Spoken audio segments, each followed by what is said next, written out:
Today we are going to make a 3rd edition Necron list to use in 9th edition, and it's coming right up. Necrons! Nick speaking, and welcome to this video. Right, today we are looking at my 3rd edition Necron list. Now in the previous video we talked about the criteria of adapting this codex to 9th edition. If you haven't seen that, I highly recommend that you watch it, so pause this video, go and watch it, and then come back. We'll just wait for you. Now of course I'm not just going to make a list, I'm going to play it as well, and I'm going to record a battle report, probably more than one, so this should be a lot of fun. Now if you're not subscribed to the channel, then maybe this is a good time to press the subscribe button and also hit the bell notification so that you don't miss an upload. If you want to support the channel even further, I do have a membership. Just check out the join button, again just below the video. I really appreciate any support that I get. Okay, so on to the list, and this is going to be an Arcs of Omen detachment, 2,000 points. Now I discussed which dynasty to go for in the previous video, but I have decided that Saltec would be the best option for this list. I get rapid fire at 18 inches, which could be very useful, and I get to re-roll fouled morale checks, which again I think will be useful for this particular list. Now first of all I looked at the HQ choices. We only have one HQ choice in the 3rd edition codex, and that's the Necron Lord. Now the Necron Lord does have the ability to take a war gear option to give him a destroyer body, so effectively we've got the Locust Lord and also the normal Necron Lord. And I thought I would just take one of each because it would be nice to see both of those on the table. So heading up the force, we've got a Locust Lord with a Warsigh, and I'm going to give him the Void Reaper relic just to help his Warsigh match the rules that we had in the 3rd edition codex, because back then a Warsigh ignored invulnerable saves.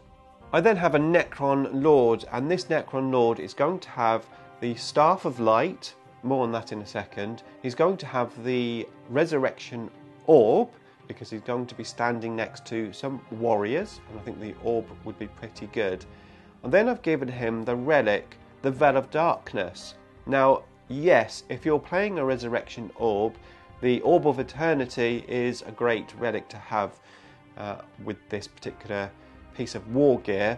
However, the Veil of Darkness was one of the key things that you had in the 3rd edition codex. It was our only real gimmick that we had, and of course in those days you used to be able to vow once each turn, which was really good. Of course now it's just once per game.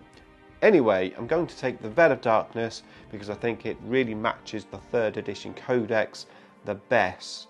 And that is the reason I'm taking the Staff of Light, because in the old days I used to vow, jump with that unit, and then if you didn't have the Staff of Light, then your lords used to just stand there, maybe waiting to be assaulted with his Warsigh, but he wasn't that good in close combat. And having that Staff of Light just gives you the option to at least shoot after you've vowed. So the Staff of Light on him with the Veil of Darkness I think is the best option. I then looked at troops. Now the force organisation chart in the old days was 1 HQ and 2 troops minimum. That's what you had to take. So I wanted the army to look like that, so I knew I would be taking 2 troop units minimum, and I cannot do this 3rd edition army without warriors, and I've decided to go for 2 big units of 20 warriors for this list. Now these warriors will only have Gauss Flayers because that was the only option back then, so 2 units of 20 with Gauss Flayers. Now I seriously considered Immortals as well. Of course they're troops now, in the old days they were elites. However, I have decided not to take Immortals in this army. I just don't have enough points for what I want to achieve. Ideally, I'd like to take every unit from the 3rd edition codex in a list, but of course I just don't have the points for that. So I had to make some compromises, So yeah, no immortals, but 2 units of 20 warriors. Now at this stage, of course, I am thinking about how I'm going to play this army, as well as what units I want to take for, well, just posterity reasons.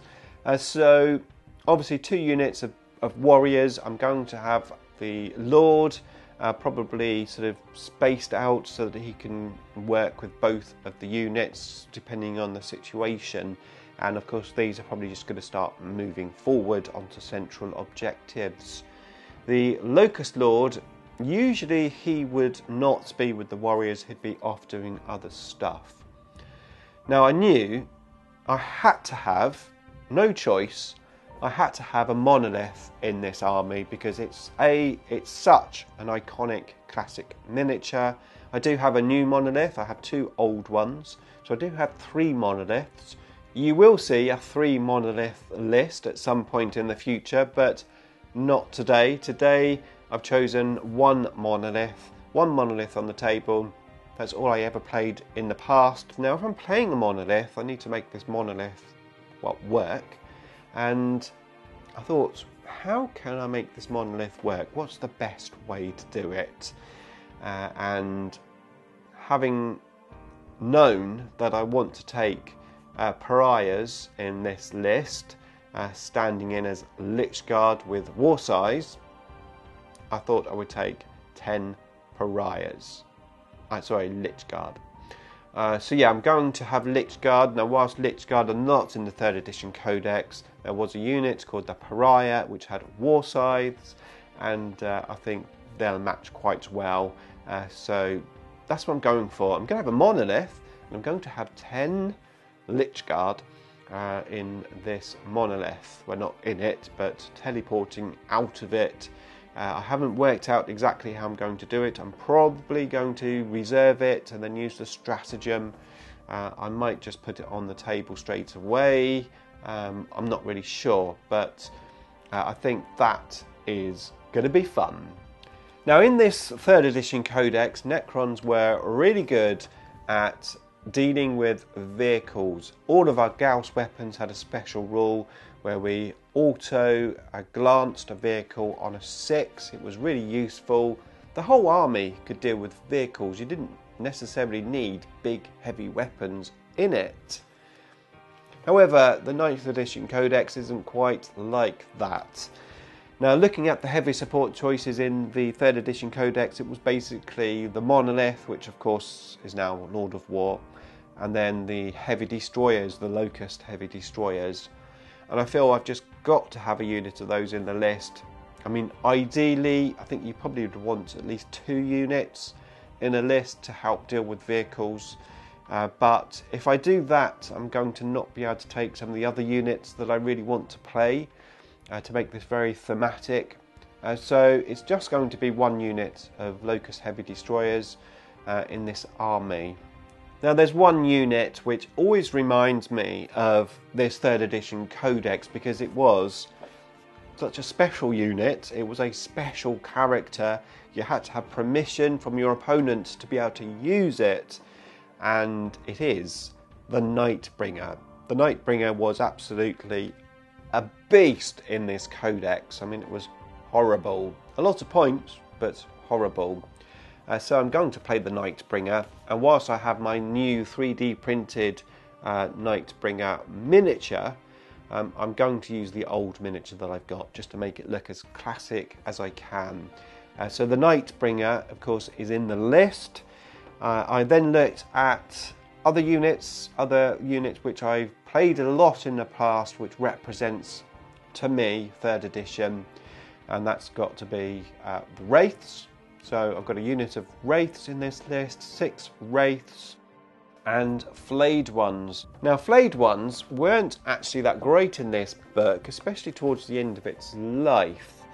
However, I did always play Flayed Ones, usually just a unit of 5, so I could infiltrate them. They really did help with sort of messing with your opponent's deployment and getting into little spaces near objectives, etc. So I always played 5 Flayed Ones, so I want to play 5 Flayed Ones in this list, And again, they're just going to be their little distraction units. I'm going to reserve these for sure so they can deep strike in. They might help me with some of the secondary objectives, because of course the game was very, very different back then. The missions very, very different, and we will be playing 9th edition missions with this list, although potentially I might persuade Richard to play some older missions as well, because I think that will be fun. So we'll see how that goes. But yes, we've got 5 flayed ones in the list, and I'm starting to run out of points, and I can't play this army, this 3rd edition army, without scarabs on the table. So I've gone for 2 units of 4 scarabs because, well, they have a part to play in this list. The scarabs are going to have to be played differently to how this codex would normally play, purely because of the way the 9th edition missions are. So these scarabs are basically just going to be backfilled objective takers and space blockers. So they're going to be right at the back. I'm going to push forward with the warriors and the lord. My locust destroyers are going to be at the back, and I'm going to keep my locust lord with them to help them shoot. So that's where he's going to go. The flayed ones in deep strike reserve, they're going to be the small distraction unit. The wraith is just going to charge out to an objective away from the warriors. They're going to be again another objective taker distraction unit. And of course the Nightbringer, how can you forget the Nightbringer? Again, he's just going to push forward. He's going to use terrain to the best of his ability to get in and hopefully do some damage. I'm going to have the ability to vow a big unit of warriors if I want to with the Lord. I may use that aggressively or possibly just defensively to come out of an area if I feel I need to. So I'll just play that by ear. And then of course the monolith, which I'm going to more than likely just have in reserve, bring it in, and then bring the Lich Guard in with the stratagem.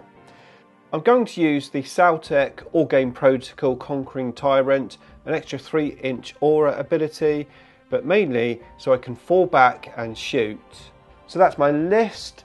I'm probably going to take the usual ancient machineries and treasures of eons with this list, and then the 3rd one can be whatever to match my opponent's army. I'm not really too worried about winning with this army. I'm going to try my best, of course, I always do, but I feel I'm going to be at a disadvantage anyway, but that's always the case with themed lists. And after all, a 3rd edition list playing in 9th edition is a themed list. Now, I'd love to know what you think of my list. Let me know in the comments box below. If you want to see the first video and you haven't watched it yet, then here's the link to it. Here's a link to the battle report if it's up yet, and if it's not, then you'll find some other list building videos right there.